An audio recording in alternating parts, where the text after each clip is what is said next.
Assalamualaikum warahmatullahi wabarakatuh. Salah. Ya, jadi malam ini kita akan ketemu. Jadi saya akan paparkan selama 20 menit ke depan itu mengenai sehat optimal. Nah, sebagai informasi saja, jadi bincang sehat ini itu sebentar ya.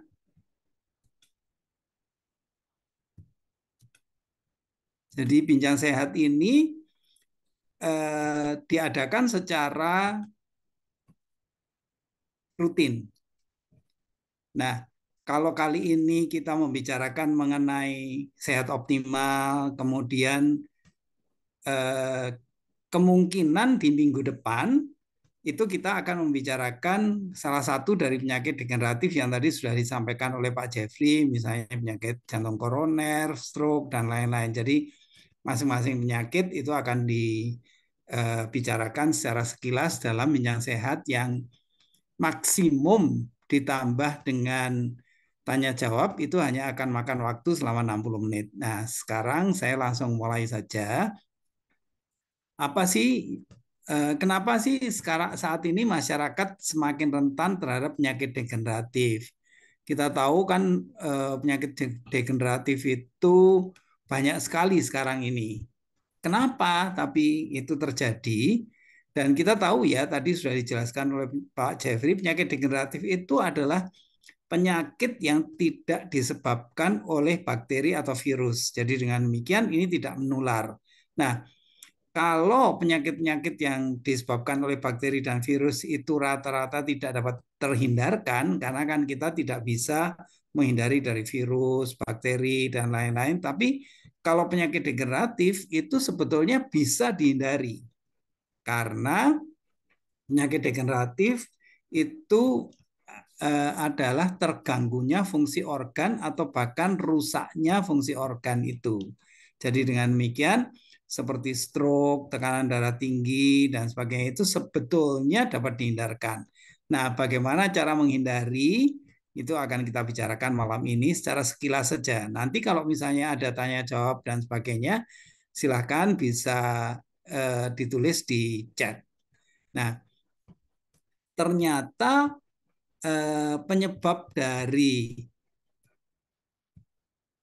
masyarakat yang semakin rentan terhadap penyakit degeneratif itu yang pertama adalah sedentary lifestyle.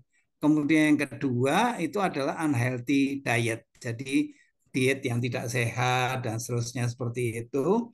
Kemudian juga polusi. Kemudian selain polusi juga asap rokok, kemudian asap kendaraan dan sebagainya seperti itu semuanya itu menyebabkan penyakit degeneratif. Kemudian berikutnya apalagi yang menyebabkan rentan itu adalah banyak sekali saat ini ada zat-zat tambahan makanan, food aditif itu mulai dari pengawet, pewarna, dan sebagainya itu semuanya menyebabkan kita rentan terhadap penyakit degeneratif. Kemudian setelah itu juga pestisida itu juga menyebabkan kita rawan terhadap penyakit degeneratif. Kemudian juga tentunya adalah eh, proses maaf, maaf ya, sebentar.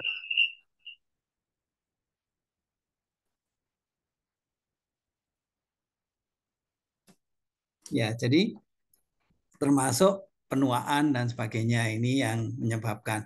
Nah, jadi sebetulnya kalau kita berbicara mengenai sehat optimal itu ada 6 pilarnya yang Yang nanti nanti akan akan kita kita bicarakan bicarakan masing-masing. masing-masing. Yang Yang pertama pertama adalah adalah berpikir,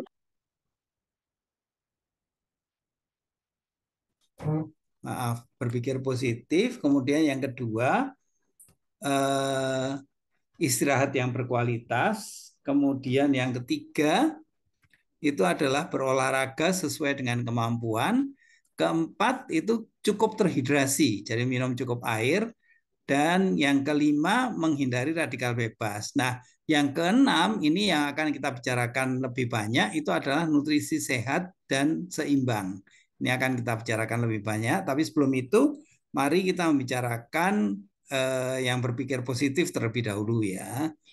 Nah, kenapa berpikir positif itu betul-betul bisa mengarahkan kita pada sehat optimal? Karena ternyata yang pertama, secara ilmiah, kalau kita berpikir positif, itu tubuh akan memproduksi beberapa hormon, contohnya seperti dopamin, oksitosin, serotonin, endorfin, dan lain-lain itu. Sementara kalau kita berpikir negatif, tubuh itu akan memproduksi radikal bebas.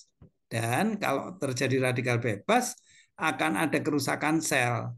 Nah, kalau kerusakan sel terjadi, maka ini akan menyebabkan penuaan dini. Berpikir negatif itu misalnya saja marah-marah itu juga termasuk berpikir negatif. Jadi makanya kalau dulu orang bilang kalau kita suka marah itu cepat tua, itu secara teoritis, secara ilmiah ada benarnya karena menyebabkan penuaan dini. Nah, kemudian maaf ini tadi. Nah, masing-masing hormon kita coba bicarakan sekilas. Tadi dibicarakan kalau berpikir positif itu tubuh akan memproduksi dopamin salah satunya. Dopamin itu disebut feel good hormon. Jadi dia meregulasi mood kita dan membangun motivasi, yaitu dopamin. Sekarang bagaimana kalau oksitosin? Oksitosin itu disebut love hormone. Jadi dia membangun sosial ini, apa namanya? Social Social bonding bonding atau atau keterikatan keterikatan sosial. sosial. Gitu. Social bonding atau keterikatan. Maaf,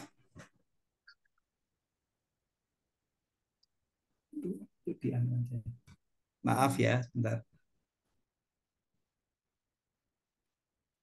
Maaf ada. Terus kemudian oksitosin ini terkait dengan rasa kasih sayang dan lain-lain seperti itu. Kemudian serotonin, serotonin itu disebut happy hormone. Jadi dia selain meregulasi mood, juga bisa menekan depresi, kecemasan, dan kemudian memudahkan istirahat, termasuk tidur. Ini serotonin. Dan endorfin ini disebut sebagai painkiller alami. Jadi dengan demikian endorfin ini dipicu ketika kita berlatih atau olahraga. Bahkan tertawa itu juga memicu endorfin. Jadi kalau kita tertawa, rasa sakit, sebagian rasa sakit itu jadi hilang. Jadi benar-benar dia sebagai painkiller. Nah, itu yang berpikir positif ya. Kemudian yang kedua, untuk sehat optimal itu adalah istirahat yang berkualitas. Jadi istirahat yang berkualitas itu kita tahu butuh 6 sampai 8 jam per hari dan dia harus lelap. Kemudian berikutnya, kenapa harus lelap? Karena dalam kondisi lelap maka growth hormone atau hormon pertumbuhan itu berfungsi optimal. Memang kalau untuk anak kecil di bawah 5 tahun ini benar-benar untuk pertumbuhan. Sementara kalau untuk orang dewasa ini dimaksudkan untuk meremajakan sel-sel yang rusak atau sel-sel yang mati. Ini hanya terjadi pada saat kita tidur lelap. Jadi dengan demikian tidur itu benar-benar tidak bisa apa namanya? Diremehkan gitu. Ini juga akan kita jadi tahu kenapa kalau anak-anak balita terutama di bawah 3 tahun yang aktif sekali itu biasanya pertumbuhan badannya tidak terlalu bagus, jadi kurus, tidak terlalu tinggi gitu, karena dia tidak pernah lelap, jadi growth hormonnya tidak bisa berfungsi secara optimal. Nah, satu lagi adalah bahwa kita tahu hanya dalam kondisi lelaplah maka auto repair system di dalam tubuh itu terjadi. Artinya pada saat kita tidur lelaplah, maka badan kita itu melakukan pemulihan dan peremajaan sel benar-benar secara efektif. Begitu gambarannya. Jadi kita sudah membicarakan tadi yang pertama adalah berpikir positif, kemudian yang kedua adalah tidur yang lelap. Kemudian yang ketiga, berolahraga sesuai kemampuan. Kenapa sih kita perlu olahraga? Karena kalau kita misalnya tidak olahraga, jadi mager yang tadi sudah disebutkan, maka otot dan tulang kita itu tidak bisa berfungsi secara normal. Jadi dengan demikian akan ada degenerasi organ kalau misalnya dia tidak dilatih. Dan juga yang dimaksud tidak berfungsi itu paling tidak terjadi atrofi atau pengerutan organ. Jadi termasuk sel-sel otak dan sebagainya kalau tidak dilatih juga akan terjadi seperti itu. Nah, kalau organ atau bagian tubuh yang aktif bergerak itu, maka metabolismenya akan berlangsung dengan baik. Yang disebut metabolisme kita tahu adalah pertukaran zat. Jadi ada katabolisme, anabolisme, jadi pembentukan protein, pemecahan protein, termasuk absorpsi dan ekskresi, jadi penyerapan dan termasuk pengeluaran zat-zat makanan yang tidak dibutuhkan. Nah, kemudian disebutkan bahwa olahraga yang dimaksud itu bukan harus olahraga yang serius di gym, kemudian di fitness center dan sebagainya seperti itu, tidak perlu seperti itu, tapi disesuaikan dengan usia. Jadi misalnya jalan pagi itu sudah merupakan olahraga yang disarankan. Kemudian jogging, jogging yang apa namanya tidak perlu sprint, tapi jogging yang termasuk jalan cepat itu juga termasuk olahraga yang disarankan. Nah, minimal 3 sampai 4 kali per minggu yang setiap kali 30 sampai 45 menit dan disarankan 10.000 langkah per hari. Jadi dengan demikian kita disarankan untuk memakai smartwatch atau healthy watch yang selalu bisa mengukur berapa jumlah langkah dan sebagainya seperti itu yang sekarang banyak. Nah, kenapa kita perlu 30 sampai 45 menit ini setiap kali? Karena kalau kita berolahraga rata-rata 20 menit yang pertama itu yang terjadi adalah kalori yang dikeluarkan untuk olahraga itu diambil dari glukosa darah, jadi gula di dalam darah. Jadi dengan demikian kalau kita mau mengurangi berat badan tidak bisa kurang dari 20 menit. Jadi harus lebih dari 20 menit setiap kali olahraga. Nah, kemudian yang berikutnya, setelah kita tadi membicarakan yang pertama itu adalah berpikir positif, kemudian yang kedua istirahat yang cukup, kemudian olahraga, yang keempat itu adalah cukup terhidrasi. Jadi yang dimaksud cukup terhidrasi itu adalah kita perlu minum dalam jumlah yang cukup. Kenapa perlu air minum yang sehat dan cukup? Itu karena untuk mencegah dehidrasi, kemudian mempertahankan keseimbangan cairan, dan kita tahu bahwa air itu juga akan membilas toksin atau sampah sisa makanan, dan karena itu bagus sekali untuk kesehatan ginjal dan organ lain. Nah, kalau kita berbicara mengenai air minum yang sehat, maka disarankan air itu tetap ada mineralnya. Jadi bukan air bebas mineral atau air RO dan lain-lain itu kalau menurut secara ilmiah itu kurang sehat. Yang kedua itu pH-nya betul-betul normal. Jadi bukan yang asam atau yang basa. Karena bagaimanapun juga dalam pH berapapun kalau kita minum air di dalam lambung itu akan berubah menjadi asam. Kemudian berikutnya lagi juga air yang kita konsumsi itu perlu benar-benar air yang bebas hama atau terkontrol jumlah hamanya. Gambarannya kira-kira seperti itu. Nah, kebutuhan air minum itu adalah sekitar 2 liter per hari atau gampangnya kira-kira 10 gelas per hari. Dan kalau mau persis itu biasanya adalah 30 ml per kilogram berat badan. Jadi ini akan sangat tergantung pada berapa jumlah berat badan kita gitu. Nah, ini tadi yang disebutkan pH-nya normal, jadi bukan yang banyak di luaran sana diiklankan air yang basah itu bagus dan sebagainya. Kenyataannya secara ilmiah tidak seperti itu. Kemudian mengandung mineral, tidak mengandung logam berat, dan tidak mengandung kontaminan yang lain. Sekali lagi disebutkan. Nah, berikutnya itu adalah kita perlu menghindari radikal bebas. Jadi kita tahu bahwa radikal bebas itu merusak sel. Dan karena merusak sel, dia akan menyebabkan penuaan dini. Nah, kalau terjadi penuaan dini, imunitas kita atau daya tahan tubuh kita tidak optimal, sehingga kita menjadi rentan terkena penyakit degeneratif. Kita tahu sumber radikal bebas itu polusi asap kendaraan, kemudian asap rokok, alkohol, termasuk juga pestisida kimiawi, pewarna, pengawet, dan pemanis buatan pada makanan, serta makanan gorengan. Karena minyak yang berkali-kali untuk menggoreng dalam suhu yang tinggi itu ada radikal bebasnya banyak.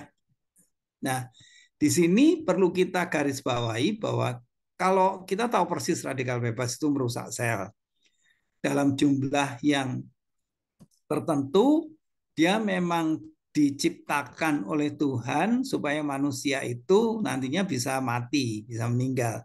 Kalau enggak, manusia tidak bisa meninggal. Jadi radikal bebas dalam kadar yang cukup itu sebetulnya memang kita butuhkan. Tapi kalau berlebihan, kalau dia ada di pembuluh darah, maka dia akan bisa mengakibatkan penyakit jantung koroner, stroke, dan sebagainya karena menyebabkan penyumbatan atau plak.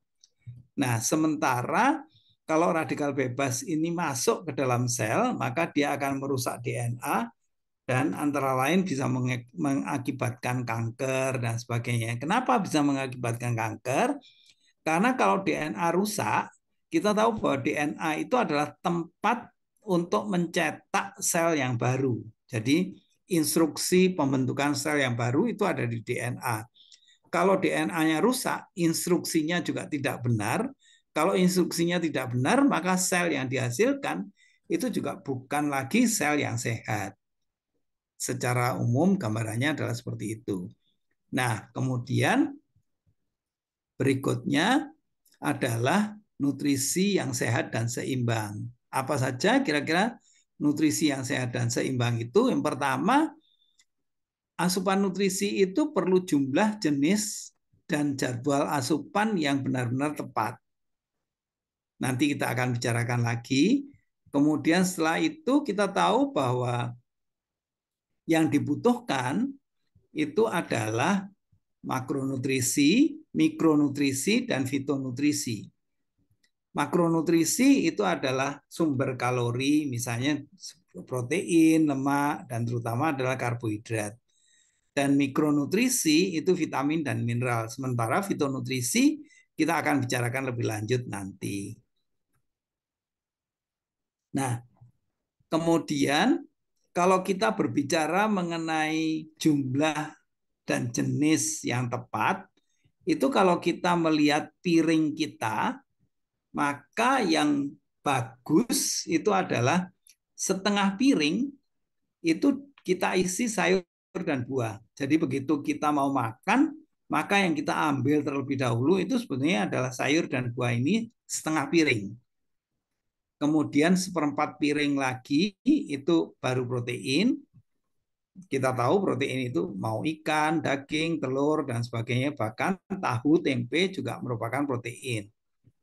Kemudian baru seperempat piring sisanya itu nasi atau karbohidrat kompleks. Nah, kita lihat apalagi di sini di Indonesia, kita terbiasa kalau kita makan, maka yang diambil nomor satu itu adalah nasi. Padahal sebetulnya nasi atau karbohidrat ini harus yang terakhir. Jadi mulai besok kita coba biasakan Yang sederhana dulu, yaitu begitu mulai makan, kita ambil dulu sayur dan buah setengah piring. Dan berikutnya protein, dan terakhir itu adalah nasi. Dan lebih bagus lagi kalau nasinya itu adalah nasi merah, jadi karbohidrat yang kompleks, bukan nasi putih. Nah, kalau kita berbicara mengenai nutrisi sehat dan seimbang, kita tadi sudah bicarakan bahwa nutrisi yang dibutuhkan itu ada makronutrisi, mikronutrisi, dan fitonutrisi. Bagaimana sih kira-kira itu hubungannya? Kira-kira adalah seperti ini. Jadi yang dimaksud itu kalau ini adalah sel tubuh kita, sel tubuh yang sehat itu tentu akan dibentuk dari bahan baku yang sehat. Nah, ternyata bahan baku untuk membentuk sel itu adalah protein dan juga dinding selnya itu dari asam lemak omega 3. Ini makronutrisinya seperti itu. Kemudian setelah itu kita juga membutuhkan mikronutrisi. Nah, kenapa mikronutrisi itu dibutuhkan? Mikronutrisi itu dibutuhkan karena dia perlu untuk mengaktifkan sel ini. Jadi supaya sel ini bisa bekerja aktif, kita perlu vitamin dan mineral. Meskipun jumlahnya sedikit, vitamin dan mineral ini penting sekali. Kemudian yang terakhir adalah fitonutrisi. Apa sih sebetulnya guna dari fitonutrisi? Itu adalah memproteksi sel. Jadi supaya selnya tidak mudah rusak dan sebagainya. Dan fitonutrisi kebanyakan itu adalah antioksidan yang kuat. Jadi dia melawan radikal bebas. Nah, gambarannya secara singkat kira-kira seperti ini. Ini adalah gambaran dari sel. Di sini ada inti sel, kemudian sitoplasma dan sebagainya. Jadi seharusnya di dalam metabolisme kita karbohidrat, lemak, dan protein itu bisa masuk ke dalam sel dan kemudian setelah dimetabolisme di sini itu kemudian dikeluarkan lagi sisa-sisanya, sisa-sisa makanannya. Tapi apa yang terjadi? Ternyata karbohidrat, lemak, dan protein ini kebanyakan dari kita itu tidak bisa masuk ke dalam sel karena dinding selnya ini blocking, buntu. Nah, akibatnya apa? Akibatnya karbohidrat, lemak, dan protein ini kembali ke dalam darah.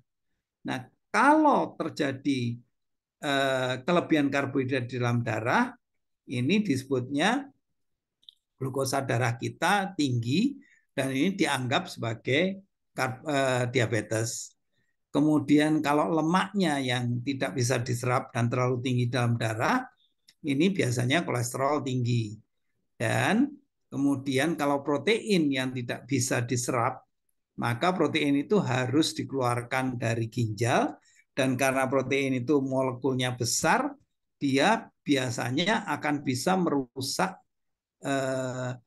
saringan dari ginjal itu sehingga kita bisa gagal ginjal. Nah, bagaimana supaya ini tidak blocking? Maka yang perlu kita lakukan adalah memahami bahwa membran sel ini itu blocking karena adanya kelebihan omega 6. Dan yang bisa membersihkan omega 6 sehingga membran sel ini berpori-pori lagi itu adalah omega 3. Jadi dengan demikian kita butuh sekali omega 3 untuk bisa membersihkan sel ini supaya selnya bisa kembali normal. Begitu gambarannya. Nah, kemudian berikutnya kita ingin membicarakan mengenai fitonutrisi. Jadi fitonutrisi itu adalah zat-zat yang ada di dalam tumbuhan dan buah, jadi sayur dan buah, dan biasanya bukan tergolong vitamin dan mineral karena kita masih belum bisa mengetahui persis strukturnya dan seperti yang tadi sudah dikatakan biasanya sebagai antioksidan dan ternyata dia memiliki fungsi spesifik sesuai warnanya. Jadi kalau kita melihat di sini fitonutrisi yang putih itu ternyata untuk kesehatan tulang. Yang hijau untuk kesehatan sel atau DNA. Yang ungu ini ternyata untuk kesehatan otak, merah kesehatan jantung, dan jingga ini untuk kesehatan mata. Masih juga banyak fungsinya yang lain. Tapi pada dasarnya 5 warna nutrisi ini perlu untuk kesehatan kita. Pertanyaannya adalah, apakah setiap kali kita makan, kita bisa memenuhi 5 warna ini? Mungkin sekali kita bisa, kita makan semuanya 5 warna. Tapi apakah misalnya besoknya, minggu depan, kemudian sebulan kemudian, setiap hari kita bisa terus memenuhi 5 warna ini? Saya sendiri harus akui bahwa saya tidak bisa. Kalau misalnya ternyata kita memang asupan makanan sehari-harinya tidak bisa mencukupi kebutuhan makro, mikro, dan fitonutrisi ini, maka mau tidak mau kita perlu mempertimbangkan tambahan suplemen makanan. Nah, kemudian suplemen yang dibutuhkan ya tentunya makronutrisi, mikronutrisi, dan fitonutrisi ini. Kalau kita berbicara mengenai suplemen, jadi sekali lagi yang dibutuhkan adalah protein, asam lemak omega 3, kemudian mikronutrisinya vitamin dan mineral, dan antioksidan untuk kesehatan sel-sel ini semuanya. Nah, kalau kita berbicara mengenai eh, suplemen itu tadi, maka yang direkomendasikan itu adalah Nutrilite. Kenapa? Karena Nutrilite itu selain yang nomor 1 di dunia, kemudian yang pertama, dan seterusnya juga sangat dapat diandalkan kemurnian, keamanan, dan efektivitasnya, khasiatnya. Ini sebetulnya ada uji klinis untuk setiap produknya, tetapi karena suplemen makanan tidak boleh mencantumkan adanya efek klinis dan sebagainya, maka tidak pernah dicantumkan. Padahal uji klinisnya ada. Nah, apa saja sih kira-kira yang dibutuhkan? Pertama, untuk omega 3 adalah Nutrilite Salmon omega 3. Ini bagus sekali karena dia mengandung rasio yang tepat antara EPA dan DHA. Kemudian dia mengandung vitamin E juga untuk mencegah oksidasi omega 3 ini. Dan kemudian dia berasal dari ikan salmon dari Norwegia, jadi bebas kontaminasi logam berat. Dan kemudian ikan-ikan yang lain itu campurannya betul-betul yang nutrisinya tinggi. Jadi kandungan omega 3-nya juga sangat tinggi. Kita tahu persis juga bahwa fungsi dari omega 3 itu banyak sekali. Yang pertama itu tentunya adalah meningkatkan imunitas karena tadi sudah disebutkan dia bisa memperbaiki pori dari membran sel, kemudian memperbaiki kualitas tidur, lalu menekan sindrom metabolik. Jadi dengan demikian seperti diabetes itu adalah sindrom metabolik. Kemudian PMS, jadi premenstrual syndrome itu juga sindrom metabolik. Semuanya itu dapat dikurangi atau ditekan dengan omega 3. Dia juga bisa mencegah obesitas. Termasuk tentunya kesehatan jantung karena dia bisa mengurangi plak. Jadi karena bisa mengurangi plak, bisa mencegah penyakit jantung koroner. Dan karena dia mengencerkan darah, maka dia akan memperbaiki makro dan mikrovaskularisasi, jadi peredaran darahnya.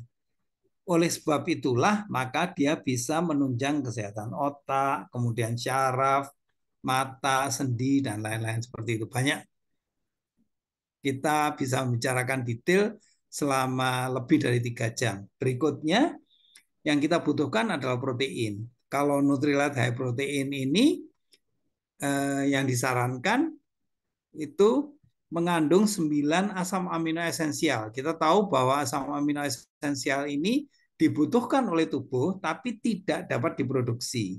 Jadi dengan demikian harus dari asupan. Nah, bagusnya meskipun ini dari nabati, dari tumbuh-tumbuhan yang biasanya proteinnya itu lebih sulit untuk diserap, tapi ternyata high protein Nutrilite ini PDCAAS-nya itu sama dengan 1. Artinya adalah bisa diserap dengan sempurna. Dan kemudian kalau misalnya rekan-rekan ada yang tidak terlalu suka, yang tidak ada rasanya, maka ada varian rasa yang lain-lain juga. Di ada coklat, green tea, dan seterusnya. Nah, kalau kita berbicara mengenai fungsi, banyak sekali. Yang pertama adalah meningkatkan imunitas, menghindari obesitas, menekan berat badan yang berlebih, lalu mempercepat penyembuhan luka, kemudian juga memperkuat massa tulang, kemudian ada pembentukan massa otot dan mencegah sarkopenia. Kita tahu bahwa sarkopenia itu adalah kehilangan massa otot, terutama kalau kita di atas 40 tahun. Termasuk juga bisa memperkuat kesehatan kulit dan menekan nafsu makan yang berlebihan. Nah, berikutnya untuk vitamin, mineral, dan fitonutrisi yang disarankan ini adalah antara lain double X. Kenapa double X? Karena vitaminnya lengkap, vitamin, mineral, dan fitonutrisinya lengkap. Dan di sini unik sekali karena dia ada kombinasi antara kunyit, turmeric, rosemary, dan Sophora japonica. Ini yang kemudian kombinasinya ini memberikan antioksidan yang tinggi sekali. Lalu setelah itu kita tahu persis bahwa double X itu fungsinya banyak sekali. Antara lain yang pertama adalah meningkatkan imunitas, kemudian membantu pemecahan karbohidrat dan lemak, meningkatkan lipolisis. Kita tahu lipolisis itu adalah pemecahan lemak dan karena itu membantu mencegah obesitas. Dia juga memproteksi terhadap radikal bebas, jadi antioksidan, dan karena mengandung krom, maka dia bisa membantu untuk mengontrol kadar gula darah. Berikutnya juga meningkatkan stamina dan meningkatkan termogenesis. Termogenesis itu adalah meningkatkan suhu tubuh dan meningkatkan pemakaian kalori, sehingga dengan demikian bisa membantu mencegah obesitas.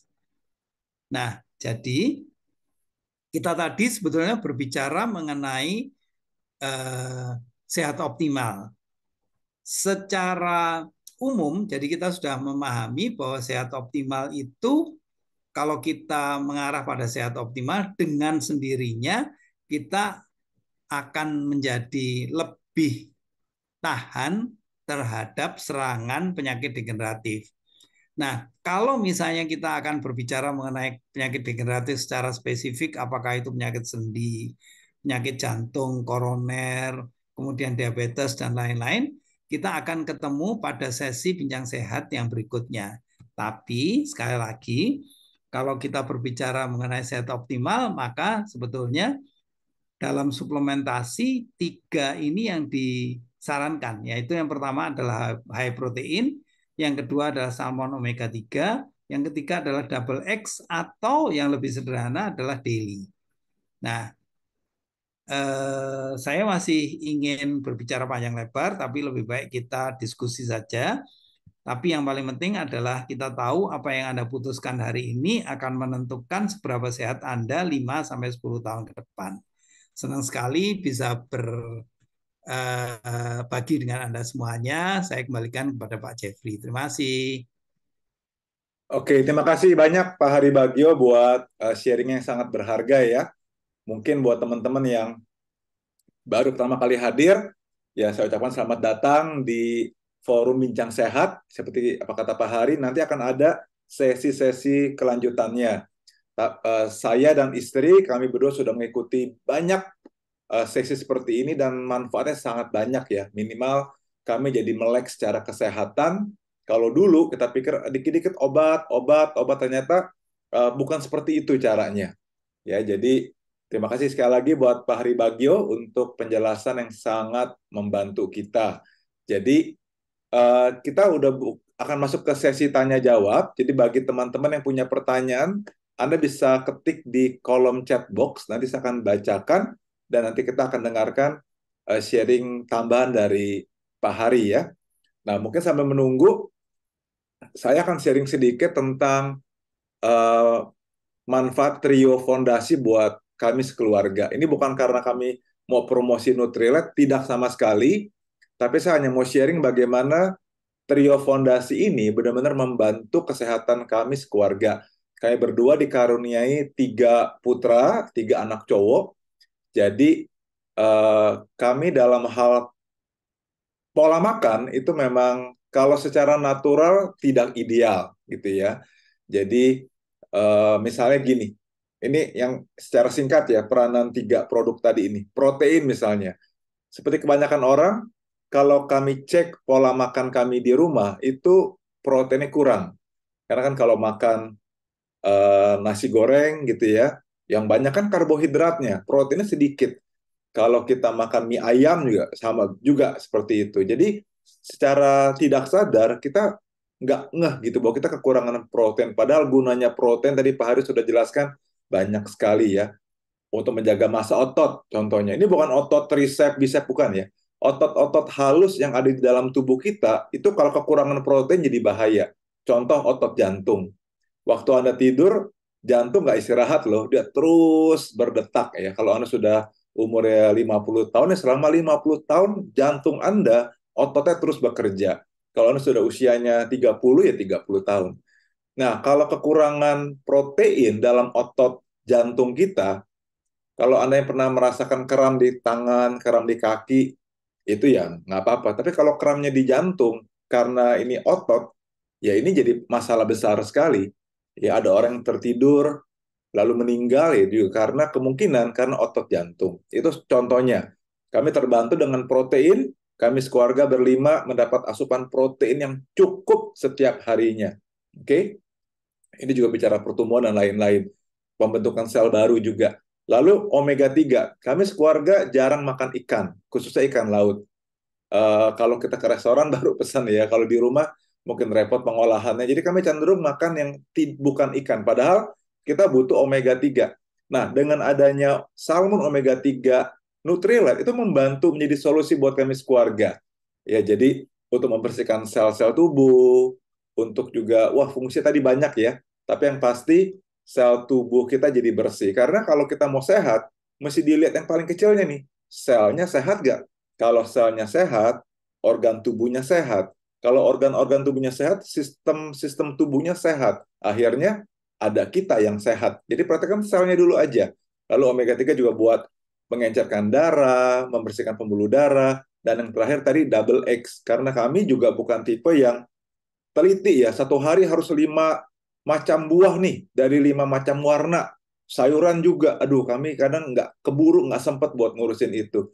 Dengan adanya double X, ini solusi yang sangat membantu kami. Tinggal buka lemari, atau di lemari es gitu ya, kita ambil double X, kita tercukupi tuh. Ada 22 macam konsentrat sayur dan buah di sana. Jadi kami akan tercukupi sehingga sel-sel tubuhnya pun bisa berfungsi secara optimal. Jadi saya senang sekali ada di komunitas ini, minimal manfaat buat kami berlima keluarga, buat papa mama saya, buat papa mama mertua juga kami pastikan mereka juga tercukupi secara nutrisi. Karena masalah penyakit-penyakit serius itu karena dimulai dari hal sepele, kekurangan nutrisi, A, B, C, D dan lain-lainnya, tapi dalam jangka panjang gitu. Kalau kurangnya seminggu, sebulan, setahun, mungkin nggak terlalu kelihatan efeknya. Tapi kalau sudah lama sekali, akan terlihat bedanya yang kurang nutrisi dengan yang cukup secara nutrisi. Itu sharing saya ya, teman-teman sekalian. Nah, sekarang saya mau bacakan nih.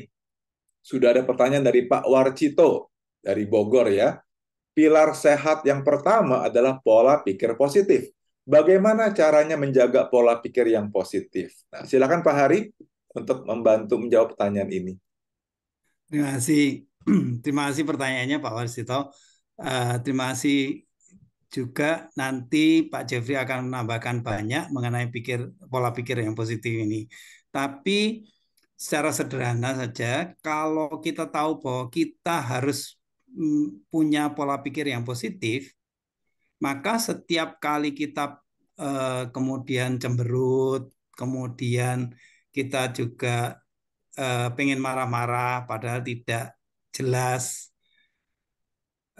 alasannya dan sebagainya itu, maka pikiran kita itu akan kembali mengingatkan kita, oh ya, kenapa kita harus marah, kenapa kita harus cemberut, kenapa kita harus misalnya bergosip dan sebagainya seperti itu. Jadi kalau di komunitas Network 21, Pak Warjito nanti bisa lebih banyak membangun pola pikir positif dengan buku-buku, kemudian ada audio dan juga pertemuan-pertemuan yang selalu membuat kita berpola pikir positif. Dan sebetulnya kalau kita berbicara pola pikir positif, itu sebetulnya kita mulai dari hal yang sederhana. Saya pernah pada saat diminta untuk sharing di sebuah hotel berbintang 5 di Jakarta, itu saya masuk ke tempat ganti pakaian, jadi loker dari para karyawannya, dan ternyata pada waktu dari tempat loker itu akan keluar masuk ke tempat ininya, ke tempat kerjanya.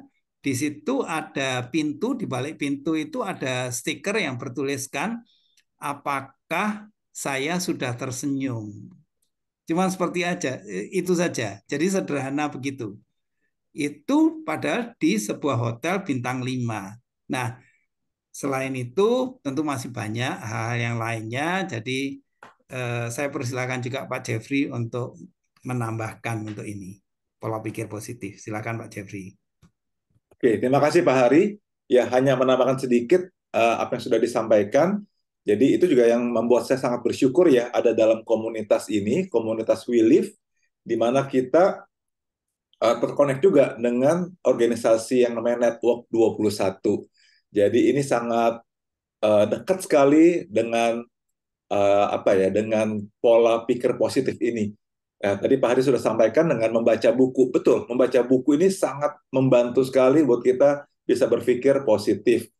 Dalam komunitas komunitas kita ada program berlangganan buku sebulan sekali. Jadi ini program Nusantara. Jadi kita ada buku seperti Tiny Habit, ada Berpikiran Berjiwa Besar. Wah, banyak deh. Jadi kita 1 bulan atau 1 sampai 2 bulan ya membaca buku yang sama. Wah, itu keren banget. Lalu kita juga punya pertemuan-pertemuan untuk menjaga atmosfer positif. Lalu yang juga luar biasa yang saya rasakan ada program mendengarkan audio. Ya, jadi kita namakan program LEEP. Jadi namanya Leadership and Entrepreneurship Education Program. Jadi intinya kita 1 hari minimal kita kirimkan 1 audio ke WhatsApp kita masing-masing. Nah, gunanya apa? Wah, banyak testimoni yang menarik, teman-teman. Ada yang merasa setelah mendengarkan audio harian ini, ada orang-orang yang merasa dia jadi lebih positive thinking, ada yang bilang dia jadi lebih sabar, dulunya pemarah, sekarang jadi lebih sabar. Lagi nyetir mobil misalnya, dia dengar audio, dia lebih tenang gitu ya. Atau ada juga lebih lebih happy, lebih bersuka cita, lebih confident, lagi ketemu klien, ketemu siapa, dia jadi lebih percaya diri karena asupan audio positif. Jadi saya pikir benar juga sih ya, kalau yang masuk ke dalam pikiran kita hanya berita negatif, yang sering kebanyakan ada di grup-grup WhatsApp kita, itu pasti pengaruh ke kita. Tapi dengan adanya audio-audio positif, bicara mengenai perjuangan, komitmen, leadership, dan lain-lain, secara nggak langsung alam bawah sadar kita itu membantu kita menjadi terus berpikir positif. Akhirnya hari kita menjadi sangat berbeda dengan hari-hari sebelumnya. Itu yang saya rasakan loh, teman-teman. Dan ternyata ini ada hubungannya juga dengan sehat optimal, gitu ya. Kok kita udah makannya bagus, olahraga, tapi kita orang yang selalu curigaan, orang yang mudah marah, jadinya nggak terpenuhi 6 pilar sehat tadi, kayak gitu. Oke, berikutnya dari Abi dan Nova, yang dimaksud jadwal asupan seperti apa, Pak? Apa ada jadwal makan yang benar? Silakan, Pak Hari.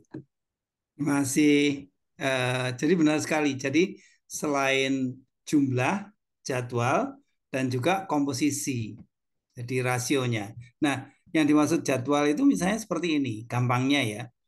Kita itu disarankan untuk selalu makan pagi. Jadi sarapan itu tidak boleh dihilangkan, dilewatkan. Karena kalau sarapan dilewatkan, maka kita akan menjadi terlalu lapar dan kemudian menjadi apa namanya ya, tuntutan untuk makannya menjadi lebih banyak, kita sulit untuk mengatur kalorinya. Itu yang pertama seperti itu. Kemudian yang kedua, kita juga disarankan agar kalau malam itu tidak makan malam terlalu malam. Jadi misalnya minimal 4 jam sebelum tidur. Kenapa? Karena semuanya pada saat kita tidur itu adalah waktu penyerapan makanan yang paling efektif. Jadi apapun yang kita makan itu benar-benar akan diserap efektif. Jadi begitu kita minum sedikit manis, semuanya akan menjadi gula yang tidak dipakai, artinya tidak dipakai sebagai kalori, dan itu akan disimpan sebagai jaringan lemak gitu. Nah, lebih bagus lagi disarankan bahwa di jadwal makan malam yang 4 jam minimal sebelum tidur itu diisinya dengan sayur dan buah-buahan serta protein. Jadi sedapat mungkin tanpa karbohidrat. Itu sedikit mengenai jadwal. Dan kalau kita misalnya mengikuti apa namanya fast feed misalnya, kemudian seperti eh, We Live dan sebagainya, itu disarankan. Bahkan kalau kita mengikuti apa namanya pengelolaan berat badan, itu disarankan makan termasuk snack itu 5 kali per hari.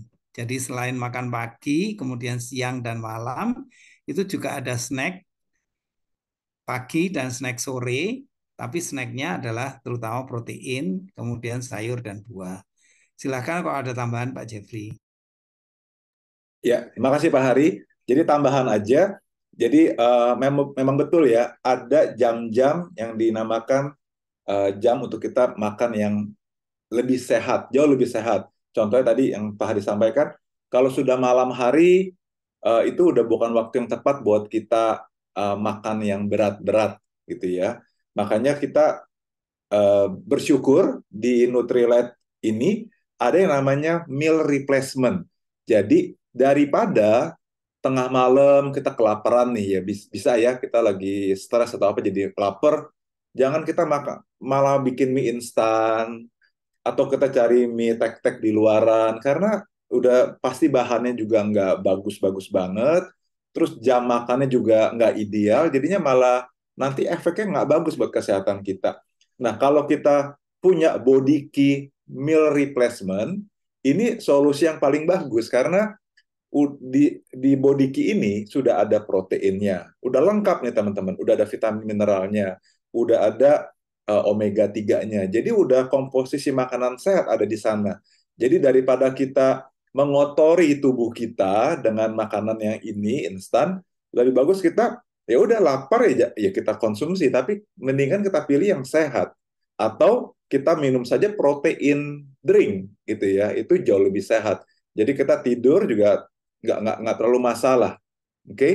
Nah itu contohnya ya. Jadi teman-teman selalu ada solusi. Nah ditambah lagi satu hal, skip meal itu nggak bagus. Jadi buat orang-orang yang sangat sibuk di kantor atau dia aktor, artis, kadang-kadang kan jadwal memang sangat sibuk ya buat buat bikin ini itu. Nah daripada dia skip meal, misalnya skip makan siang kelamaan, malah tubuhnya jadi nggak bagus, jadi ntar capek atau pusing. Lebih bagus selalu punya meal replacement di dalam tas kerja. Karena bentuknya kecil, hanya 1 sachet, tinggal kita buka, campur air, shake, minum, beres. Kayak gitu. Jadi itu sangat praktis sekali. Terutama buat aneh juga sering dinas keluar kota, keluar negeri. Jadi daripada kita di situasi kondisi yang aduh, atau di tengah kemacetan gitu ya, aduh gimana nih nggak bisa pesan apa-apa, padahal harusnya udah jam makan. Itu membantu sekali. Jadi makanya banyak orang yang sangat bersyukur mengenal Nutrilite ini karena banyak solusi yang bisa dilakukan yang secara lebih sehat. Oke, satu lagi Pak Hari dari Pak Sajar. Selamat malam Pak, mohon dijelaskan kembali bahwa radikal bebas dalam jumlah terbatas diperlukan oleh tubuh. Dan kedua, dalam 6 pilar tadi apakah ada tentang detox? Terima kasih. Silakan Pak Hari. Terima kasih pertanyaannya Pak Sajar.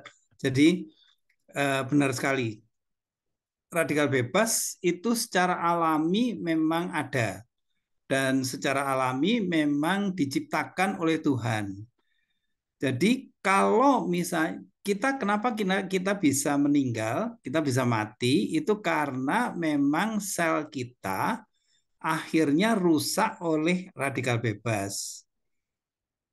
Nah, tapi yang terjadi adalah sebetulnya itu kan penuaan dan sebagainya itu adalah sangat alami, dan kalau saat ini kan angka harapan hidup karena juga fasilitas kesehatan yang lebih bagus di mana-mana gitu, maka setiap saat angka harapan hidup itu lebih tinggi. Jadi saat ini sekitar 73 tahun di Indonesia. Nah, masalahnya adalah biasanya kalau yang terjadi itu kita radikal bebasnya itu sangat berkelebihan. Tadi radikal bebas dari mana saja, dari polusi udara, kemudian juga pengawet, kemudian pewarna makanan, kemudian penambah rasa dan sebagainya seperti itu radikal bebas. Jadi dengan demikian, maka kita umurnya menjadi lebih singkat kalau kita makannya tidak sehat. Kalau kita makannya terlalu banyak dan kita terpolusi gitu. Secara umum seperti itu. Nah, kemudian mengenai radikal bebas ini sendiri, salah satu contoh adalah mungkin yang tidak terlalu banyak diketahui. Kalau kita berolahraga sampai berkeringat dan sebagainya, maka sebetulnya itu juga akan menimbulkan atau membentuk radikal bebas. Jadi kalau kita berolahraga itu radikal bebas. Karena itulah mereka yang berolahraga itu perlu antioksidan lebih banyak. Nah, kenapa olahraga itu bagus padahal dia menimbulkan radikal bebas? Karena dengan demikian radikal bebasnya itu bisa apa namanya? Mematikan sel-sel, dan dengan demikian dipicu peremajaan sel yang lebih banyak lagi. Gambarannya seperti itu, Pak Sajar. Kemudian berikutnya mengenai detoksifikasi. Benar, benar sekali. Jadi detoksifikasi itu adalah salah satu dari sehat optimal ini. Jadi maksudnya adalah karena kita sudah terbiasa hidup tidak terlalu sehat, gaya hidup tidak terlalu sehat, terutama makan, tadi yang seperti dikatakan Pak Jeffrey itu, makan juga tidak terlalu terkontrol dan sebagainya, maka kumpulan toksin atau racun itu ada di dalam tubuh kita. Oleh karena itu, setiap kali, jadi secara reguler, akan lebih bagus kalau kita melakukan detoksifikasi. Nah, bagaimana itu detoksifikasi dan seterusnya, secara detail kita bisa bicarakan dalam sesi bincang sehat yang berikutnya mungkin. Sekilas seperti itu, silakan Pak Jeffrey kalau ada tambahan. Oke, terima kasih Pak Hari. Hanya nambahin sedikit aja. Jadi oksigen itu pun radikal bebas ya teman-teman. Jadi betul seperti apa kata Pak Hari.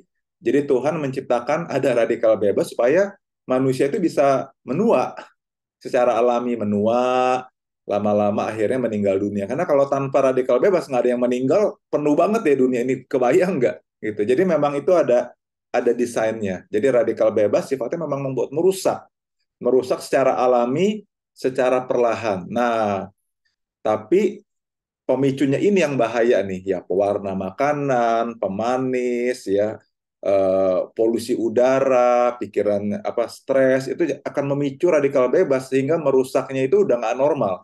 Jadi berkali-kali lipat lebih bahaya, gitu ya. Nah, saya contohkan aja yang sangat praktikal. Kalau teman-teman potong buah apel, terus ditaruh di meja makan, kita biarkan aja deh. Beberapa menit kemudian akan ada reaksi oksigen merusak apel tersebut. Sama juga dengan pisang gitu ya. Nah, tapi kalau kita itu namanya kerja radikal bebas, memang merusak si sel-sel ini, apel. Nah, kalau kita waktu potong apel, salah satu buah potongan apel itu kita oleskan buah jeruk nipis atau jeruk limau. Nah, apel yang ini akan lebih awet, nggak cepat rusak. Karena kita berikan ada vitamin C yang memang antioksidan, gitu ya. Nah, jadi Itulah gunanya kita mengkonsumsi double eggs, karena double eggs ini punya antioksidan yang sangat tinggi. Jadi dia memang menjaga sel tubuh kita dari kerusakan-kerusakan akibat radikal bebas. Gitu. Kalau orang yang nggak pernah makan, bukan nggak, yang jarang makan buah, sayur, dia akan rentan untuk sel-sel tubuhnya rusak. Entah sel yang di mata lah, entah sel yang di paru-paru lah. Itu mudah sekali karena memang radikal bebas memang tujuannya mau merusak gitu ya. Jadi teman-teman, penting sekali buat kita menjaga, terutama dengan kalau saya pribadi ya Trio Foundation itu the paling basic nutrition for human gitu, buat buat semua orang gitu ya.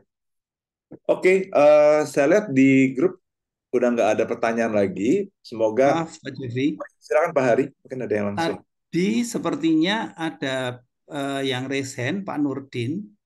Oh iya, ya. Sebentar. Pak Nurdin ya. Silakan Pak Nurdin kalau ada pertanyaan.